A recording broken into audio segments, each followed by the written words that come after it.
Welcome to another Excel tutorial. Today, we're diving into how to calculate working days excluding weekends using Excel formulas. We have a table here with 15 sets of start and end dates. To accomplish this, we'll utilize a straightforward formula.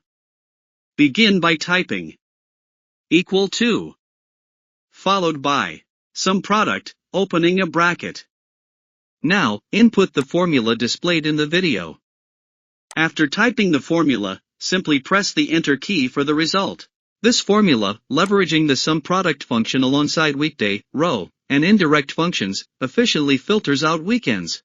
First, weekday helps determine the day of the week for each date. Then row and indirect generate an array of dates from start to end.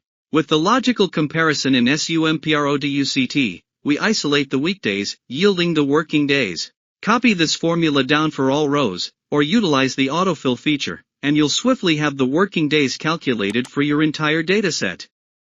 Thanks for watching. Don't forget to like, subscribe, and hit that bell icon for more Excel tips and tricks. Happy spreadsheeting!